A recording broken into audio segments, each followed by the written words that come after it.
안녕하세요. 지혜의 숲을 거니는 시간입니다. 혹시 누군가에게 무심코 건넨 조언 때문에 마음이 무거웠던 적이 있으신가요? 혹은 간절한 마음에 구했던 조언이 오히려 더 큰 혼란을 가져다 준 경험은 없으신지요? 우리는 살아가면서 수많은 조언을 주고받습니다. 하지만 그 조언이라는 말의 무게와 책임에 대해 우리는 얼마나 깊이 생각해 보았을까요? 오늘 우리는 바로 이 조언이라는 행위에 담긴 깊은 의미와 그 이면의 법칙에 대해 함께 이야기 나누어 보려 합니다. 이 이야기가 여러분의 마음에 울림을 준다면 구독과 좋아요를 통해 더 많은 분들과 이 지혜를 나누어 주십시오. 여러분의 영적인 나눔이 세상을 밝히는 귀한 빛이 될 줄 믿습니다. 하나님의 은혜가 이 영상을 통해 지혜를 나누는 모든 분들 위해 함께 하시기를 기도합니다. 우리 인간은 본래 어려움에 처하면 다른 이에게 도움을 구하는 존재입니다. 아주 오래전부터 친구나 이웃 혹은 친척에게 찾아가 조언을 구하는 것은 인류의 보편적인 모습이었습니다. 특히 현대적인 정신의학이나 심리학이 발달하기 전에는 마을에 존경받는 어른이나 목사님들이 그 역할을 대신하곤 했습니다. 그분들은 수십 년간 쌓아온 삶의 경험을 바탕으로 단순하지만 명쾌하고 실질적인 해결책을 제시해 주었죠. 핵심은 경험에서 우러나온 지혜를 가진 사람을 찾는 것이었습니다. 하지만 오늘날은 어떻습니까? 많은 사람들이 충분한 경험이나 통찰 없이 그저 자신의 감정이나 주관적인 생각에 기대어 조언을 건네곤 합니다. 만약 내가 당신이라면 그렇게는 안 할 텐데 와 같은 말이 대표적이죠. 그러나 조언을 건네는 그 사람은 정작 상대방이 처한 것과 같은 상황을 단 한 번도 겪어보지 못했을 수 있습니다. 설령 비슷한 경험이 있다 해도 그 문제를 서툴게 해결했을지도 모르는 일입니다. 아일랜드의 극작가 조지 버나드 쇼는 남을 도우려는 것은 세상에서 가장 위험한 일이라고 말했습니다. 섣부른 조언은 문제를 해결하기는커녕 더 큰 문제의 불씨가 될 수 있기 때문입니다. 오늘날 잘못된 조언은 단순한 의견 차이를 넘어 법적 소송, 가정 파탄, 인간관계의 단절과 같은 끔찍한 결과로 이어지기도 합니다. 그렇다면 우리는 어떻게 해야 할까요? 삶의 가치를 깨닫고 더 나은 사람으로 성장하기 위해 우리는 종종 외부의 도움이 필요합니다. 좋은 책을 읽거나 지혜롭다고 생각하는 사람과 대화를 나눌 수도 있겠죠. 하지만 여기서 가장 중요한 것은 조언을 하는 사람의 책임감입니다. 남에게 조언하기에 앞서 우리는 반드시 자기 자신의 내면을 깊이 들여다보아야 합니다. 나는 정말 이 문제에 대해 잘 알고 있는가? 내가 과연 이 상황을 해결할 능력이 있는가? 아니면 나 자신에게조차 통하지 않았던 그저 그런 상투적인 말로 상황을 모면하려는 것은 아닌가? 스스로에게 정직하게 물어야 합니다. 필요한 지식도 없이 스승 노릇을 하려 해서는 안 됩니다. 무엇보다 중요한 것은 조언을 하려는 사람 자신이 과거의 어려운 문제들을 어떻게 해결해 왔는지를 되돌아보는 것입니다. 만약 다른 사람의 문제에 실질적인 도움을 줄 수 있다는 확신이 없다면 차라리 판단을 보류하는 것이 훨씬 낫습니다. 어설픈 개입은 문제만 키울 뿐입니다. 하지만 인간의 마음은 참으로 미묘합니다. 많은 사람들은 자신이 다른 사람의 문제를 해결해 줄 능력이 있는 사람으로 비치기를 은근히 바랍니다. 주변 사람들의 삶에 영향력을 행사하는 리더가 되고 싶어 하죠. 이는 사실 진정한 도움의 마음이라기보다는 자신의 우월감을 확인하고 싶은 이기심에 가깝습니다. 이러한 야망에 사로잡히면 우리는 종종 자신의 능력을 넘어선 질문에 답하려 하고 겪어보지도 못한 일에 대해 함부로 판단을 내리게 됩니다. 가만히 살펴보면 거의 모든 가정에는 조언하기를 좋아하는 사람이 한 명쯤 있기 마련입니다. 하지만 안타깝게도 그 사람이 바로 조언이 가장 필요한 사람인 경우가 많습니다. 그들은 선한 의도를 가졌을지는 모르나 결국 자신의 기질과 가치관을 다른 사람에게 강요하는 방식으로 조언하게 됩니다. 내가 만약 당신이라면 이라는 말은 바로 이러한 오류의 시작을 알리는 신호입니다. 기억해야 합니다. 다른 사람은 결코 나가 될 수 없습니다. 내가 문제를 해결하는 방식이 그 사람에게는 아무런 도움이 되지 않을 수도 있습니다. 과거의 지혜는 어디에서 왔을까요? 수백, 수천 년 전으로 거슬러 올라가 보면 힘의 원천은 가족 공동체였습니다. 할아버지, 아버지, 그리고 아들 세대가 한 지붕 아래 함께 살며 삶의 지혜를 공유했습니다. 할머니가 삶을 통해 얻은 교훈은 손녀에게 자연스럽게 전수되었습니다. 가족이라는 공통된 경험 속에서 나온 조언이었기에 그 조언은 가족 구성원 모두에게 실질적인 도움이 될 수 있었습니다. 공동체 전체가 비슷한 종교와 가치관을 공유했기에 원로들의 가르침은 곧 삶의 지침이 되었습니다. 이는 마치 우리 한국의 전통적인 대가족 제도를 떠올리게 합니다. 한 집안의 가장 큰 어른, 할아버지의 말씀은 곧법과도 같았지만 그 말씀의 뿌리에는 평생을 가족과 공동체를 위해 헌신하며 쌓아올린 깊은 지혜와 사랑이 있었습니다. 젊은 세대는 어른들의 지혜를 존중했습니다. 삶의 경험이 축적된 그 지혜의 가치를 매일 눈으로 보고 배웠기 때문입니다. 그들은 어른들이 문제에 대한 더 나은 해답을 가지고 있다는 것을 마음으로 알고 있었습니다. 성경에 나오는 구약의 선지자들이나 제사장들도 마찬가지였습니다. 그들은 오랜 세월을 통해 얻은 지혜와 깊은 영적 체험을 통해 말씀했습니다. 그들의 지혜는 학문적 배경에서 나온 것이 아니라 시대를 관통하는 경험과 이웃을 향한 끊임없는 봉사의 삶에서 우러나온 것이었습니다. 그들의 말은 개인의 생각이 아니라 성경의 말씀과 조상들의 가르침에 깊이 뿌리내리고 있었죠. 언제나 효과가 있었고 늘 문제를 해결해 주었던 그 불변의 진리를 새로운 세대는 기꺼이 자신의 문제에 적용했습니다. 하지만 가족의 유대가 약해지고 사회가 파편화되면서 우리는 이러한 지혜의 원천으로부터 멀어졌습니다. 오늘날 우리에게 문제가 생겼을 때 우리는 누구에게 도움을 청해야 할까요?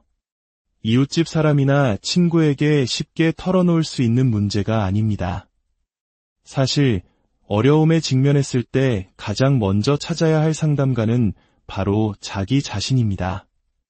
만약 당신이 스스로에게 완벽하게 정직해질 수만 있다면 당신 자신이 바로 당신의 인생에서 만날 수 있는 최고의 상담가입니다.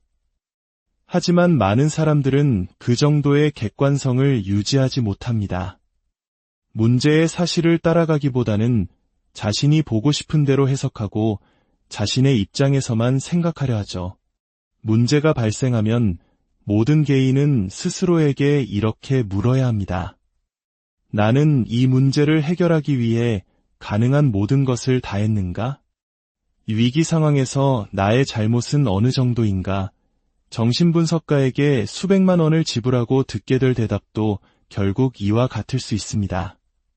가장 먼저 던져야 할 질문은 우리 스스로 해결할 수 있는가? 입니다. 때로는 우리가 믿고 신뢰하는 누군가의 작은 격려 한마디면 충분할 때도 있습니다. 나는 당신이 스스로 해결할 수 있다고 믿어요. 당신에게는 그럴 만한 지식과 용기, 그리고 인격의 힘이 있어요. 이것은 직접적인 조언이 아니라 자기 분석의 가능성을 일깨워주는 것입니다. 우리는 종종 내가 해야 할 일과 내가 하고 싶은 일 사이에서 갈등합니다. 그리고 이 둘이 일치하지 않을 때 수많은 어려움이 발생합니다. 우리는 행복하고 편안하고 가능한 모든 특권을 누리고 싶어 합니다. 하지만 그 욕망이 다른 사람에게 해를 끼치거나 우리 자신의 양심을 무너뜨리지는 않는지 항상 경계해야 합니다. 잠시만 멈추고 생각해보면 내 일이 잘못되었는지 스스로 깨달을 수 있습니다. 과도한 욕심 때문에 무리한 투자를 해서 재정적으로 어려워진 것처럼 대부분의 문제는 자신의 욕망을 절제하지 못하는 데서 비롯됩니다. 물론 현대 사회는 너무나 복잡해서 혼자 힘으로 모든 것을 해결하기는 어렵습니다. 때로는 전문가의 도움이 필요합니다. 하지만 누군가에게 조언을 구해야겠다고 결심했다면 당신에게 필요한 조언을 해줄 수 있는 사람이 어떤 유형의 사람인지 신중하게 판단해야 합니다. 오늘날 많은 사람들은 전문가의 조언조차 불신하는 경향이 있습니다. 시간당 얼마를 받는 식의 기계적인 상담 속에는 진정한 이해가 부족하다고 느끼기 때문입니다. 인생의 내밀한 문제에 대한 거의 모든 조언은 결국 종교와 관련이 있습니다. 종교 철학 혹은 종교적 실천과 맞닿아 있죠. 그래서 우리는 종종 종교인을 찾아가 상담하려는 경향이 있습니다. 하지만 여기서도 주의할 점이 있습니다. 그분이 정말로 당신에게 필요한 조언을 해줄 자격이 있는지를 반드시 고려해야 합니다. 많은 종교 지도자들은 추상적이고 원론적인 이야기만 할 뿐 어려움에서 벗어날 수 있는 구체적이고 상세한 정보를 제공하지 못할 수 있습니다. 또한 종교적 권위 때문에 당신에게 과도한 영향력을 행사할 수도 있습니다. 정작 당신을 도울 능력은 없으면서 말입니다. 어떤 사람은 자신이 신성한 존재로부터 특별한 영감을 받았다고 굳게 믿으며 수많은 사람들의 상담가 역할을 자처하기도 합니다. 그러나 그 결과는 비극적인 경우가 많습니다. 그가 건넨 조언은 필요한 조언이 아니었고 조언을 한 사람 자신도 자기가 무슨 일을 하고 있는지 몰랐습니다. 문제가 어려워지자 그는 자신의 실패를 인정하는 대신 그저 공동체를 떠나 다른 곳으로 가서 똑같은 일을 반복했습니다. 진정한 조언가가 되려면 그 일을 위한 준비가 필요합니다. 부모는 자녀에게 조언하는 법을 배워야 합니다. 다른 사람을 진정으로 돕고 싶다면, 어려움에 처한 사람들을 일으켜 세우고 싶다면 그 일을 감당할 수 있는 탄탄한 기초를 갖추어야 합니다. 조언을 하는 사람은 조언이 필요한 그 분야에 대해 충분한 정보를 가지고 있어야 합니다. 물론 한 사람이 모든 주제에 대해 전문가가 될 수는 없습니다. 하지만 모든 생각의 기저에는 우리가 배우고 활용할 수 있는 단순한 배경이 존재합니다. 바로 자연의 법칙입니다. 우주 만물은 보이지 않는 법칙에 의해 지배됩니다. 생존하고 싶다면 생존의 규칙을 따라야 하고 행복하고 싶다면 행복을 가져오는 규칙을 따라야 합니다. 건강도, 지식도 마찬가지입니다. 인생의 모든 기본 문제에는 거의 지능이 필요 없는 보편적인 조언이 있습니다. 그것은 바로 규칙을 지키라는 것입니다. 믿음을 지키고 성경을 읽고 모세와 예수님의 계명을 따르십시오. 개인이 이러한 것들을 실천한다면 대부분의 문제는 저절로 사라질 것입니다. 그러나 우리 세대는 어떻습니까? 많은 사람들이 종교단체에 가입은 했지만 이전에 가졌던 편견과 아집은 그대로 간직하고 있습니다. 자신이 설교하는 내용이나 들었던 설교대로 살지 않습니다. 믿음 안에서 거듭났다고 말하지만 원수를 쉽게 용서하지 못합니다. 인생의 대부분의 문제로부터 자신을 보호해줄 그 단순한 진리들을 실천하지 않는 것입니다. 만약 어떤 사람에게 영감을 줄 다른 방법이 없다면 아마도 가장 좋은 것은 예수님의 산상수훈을 읽어보라고 제안하는 것입니다. 그 가르침은 단순하고 견고하며 수천 년의 세월을 견뎌낸 진리이기 때문입니다. 모든 해결책은 진실함에 따라야 합니다.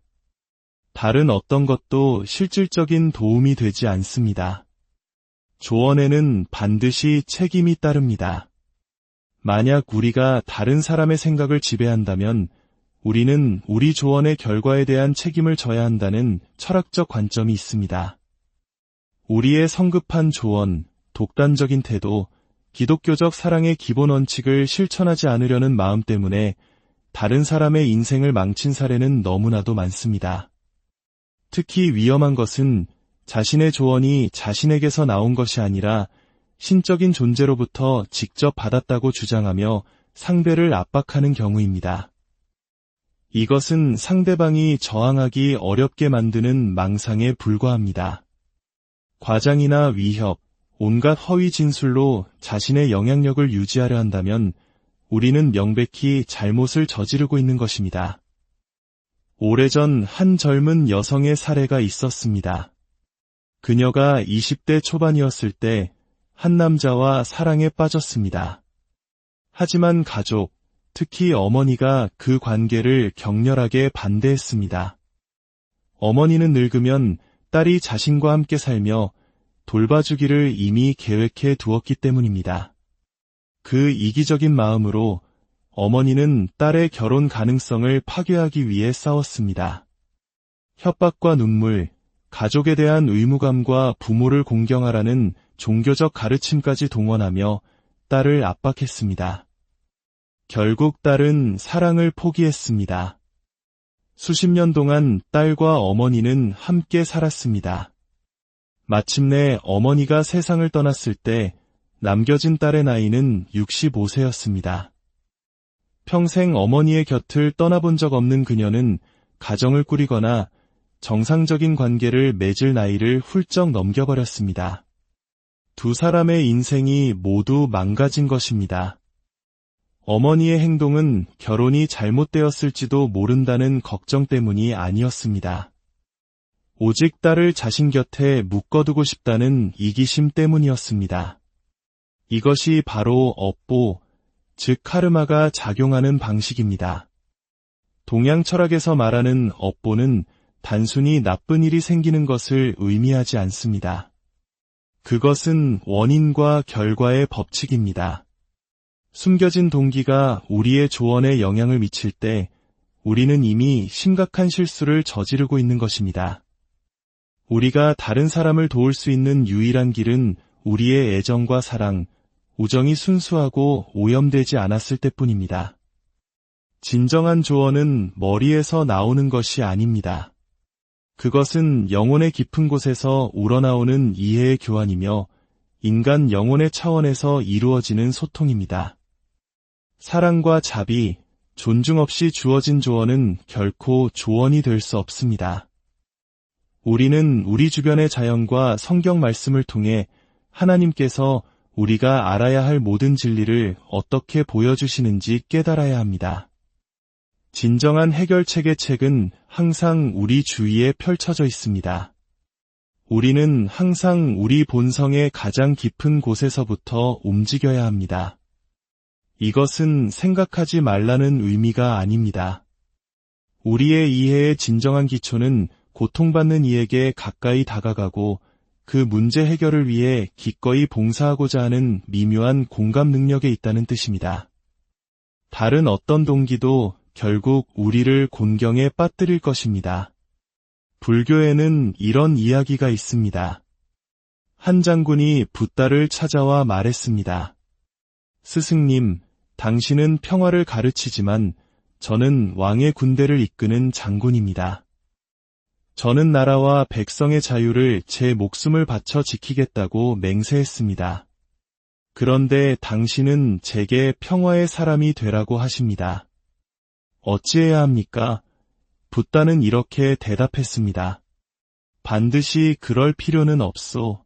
그대는 자발적으로 그 맹세를 했고 그것이 나라를 지키기 위해 옳고 필요하다고 믿고 있소. 그것이 그대의 삶의 방식이라면 한 가지만 기억하시오. 만약 그것이 그대가 살고 싶은 방식이라면 그대는 그 방식대로 죽을 준비가 되어 있어야 하오. 만약 당신이 군인이라면 그 직업이 가진 위험에 맞설 준비가 되어 있어야 한다는 뜻입니다.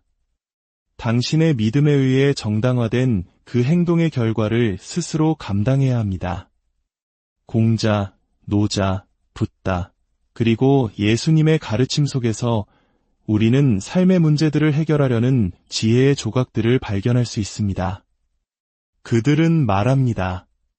만약 당신이 문제에 시달리고 있다면 당신 내면의 삶을 정리하는 데 집중하라고.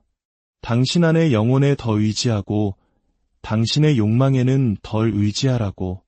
당신의 야망에 과도하게 영향을 받지 말고 조금씩 당신 본성의 복합적인 요소들을 정화시키라고 말입니다. 당신의 진정한 목적은 영원함과 사물의 영원한 올바름과 무한한 정의와 자비와 평화롭게 지내는 법을 배우는 것입니다.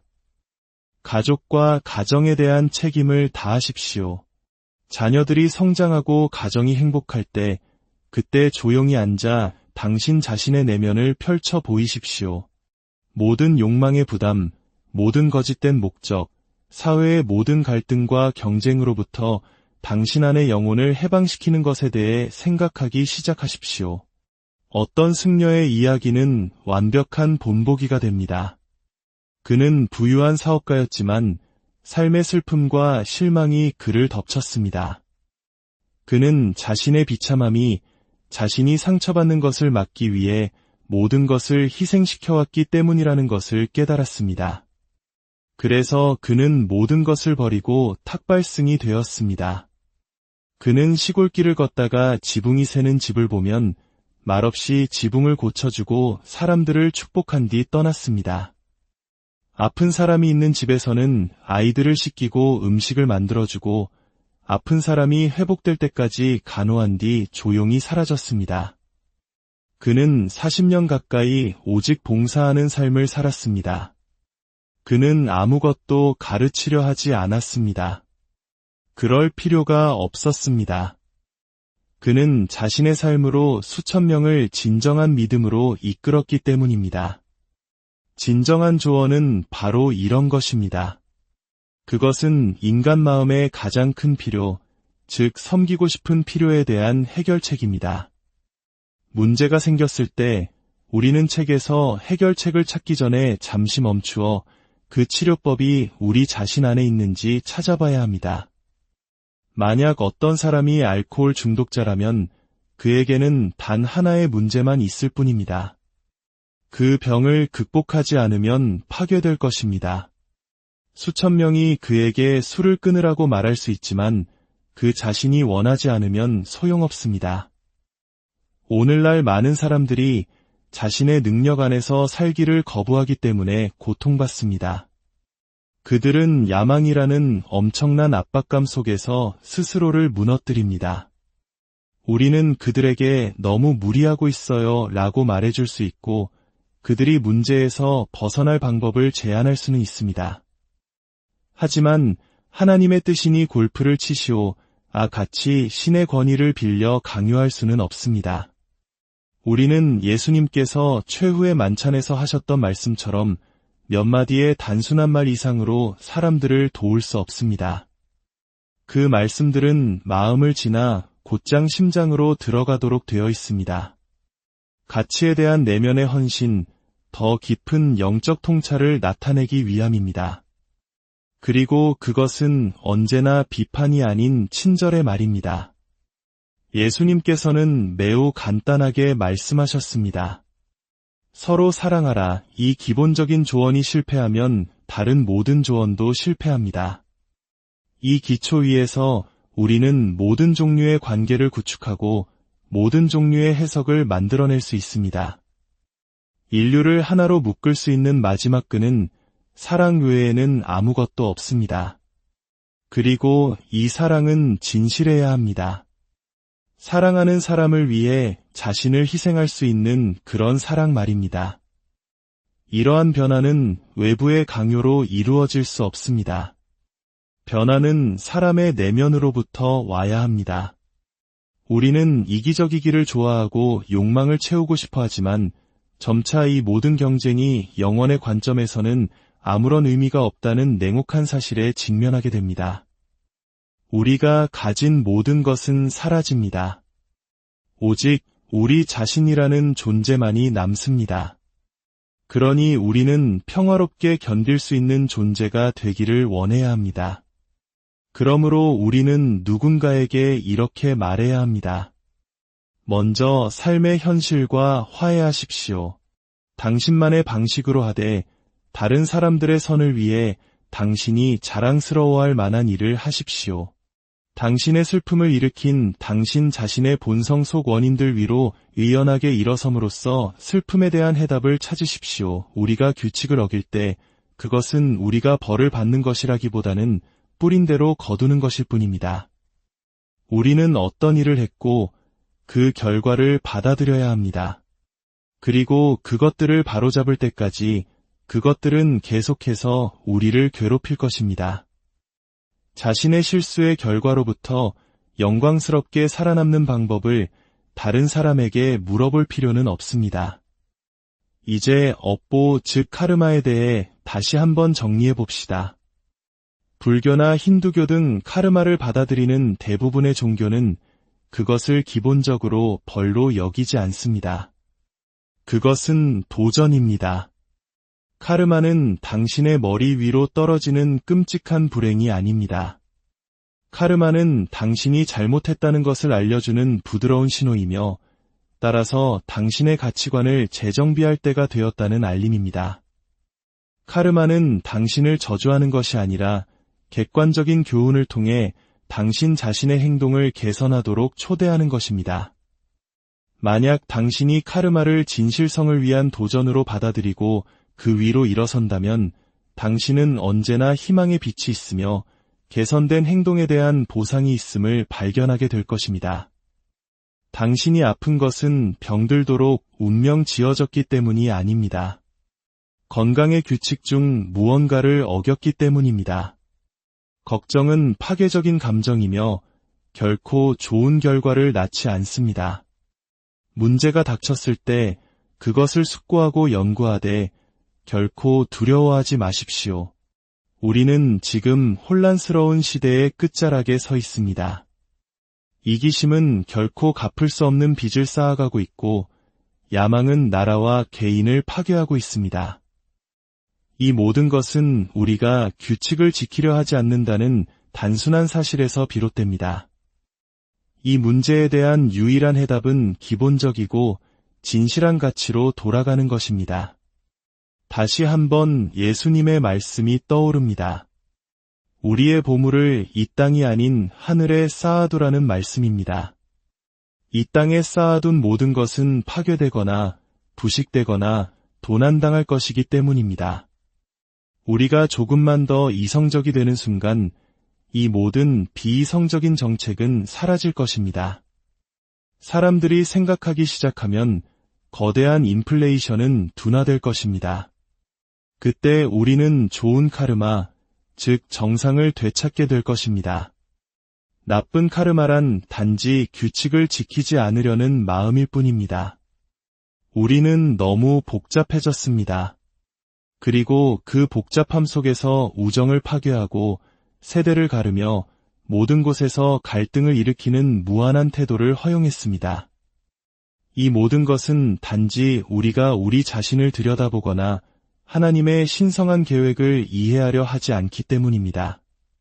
결국 종교야말로 모든 예술과 과학의 주인일 것입니다. 종교는 세상에서 가장 강력한 힘입니다. 하지만 이익과 부, 물질적 힘의 이름으로 더럽혀진 종교는 그 자신의 이야기를 모독했습니다. 그러나 그 모든 것의 기저에는 신성한 힘과 자연의 관계, 인간과 우주의 관계, 그리고 우리 각자와 이웃의 관계에 대한 단순한 진실이 놓여 있습니다. 이 영적인 현실이 우리가 스스로 만든 이 혼란을 끝내고 일어서야 할 문명의 기초가 되어야 합니다. 지금 당장 우리의 삶의 방식을 모두 바꾸라고 요구할 수는 없습니다. 하지만 우리는 우리 삶의 좋은 것들이 스며들기 시작하는 것을 발견할 수 있습니다. 조금 더 친절해지고 조금 더 인내하며 조금 더 깊고 만족스러운 사랑을 할 수 있습니다. 가정의 불화가 반드시 가정을 파괴할 필요는 없으며 더 큰 사랑이 더 작은 사랑을 언제나 고칠 수 있다는 것을 깨달을 수 있습니다. 우리가 가치를 제자리에 두기 시작하는 순간 모든 것이 가능해집니다. 가치를 제자리에 두기 전까지는 우리는 원하는 결과를 얻지 못할 것입니다. 그리고 우리가 얻지 못한 평화, 우리의 성취에 기반하지 않은 번영을 가질 수 있다고 말하는 사람은 누구든 우리를 잘못된 길로 이끄는 것입니다. 오늘 이 이야기가 여러분이 조언의 무게를 다시금 생각하고 모든 해답의 시작이 바로 우리 자신의 내면에 있음을 깨닫는 계기가 되었기를 바랍니다. 우리 각자의 마음속에 평화가 깃들 때 비로소 세상의 평화도 시작될 수 있습니다. 오늘 이 이야기가 여러분의 삶의 작은 등불이 되기를, 그리고 여러분이 만나는 모든 이들에게 지혜와 사랑의 빛을 비추는 축복의 통로가 되기를 기도합니다. 하나님의 평강이 여러분과 늘 함께 하시기를 바랍니다.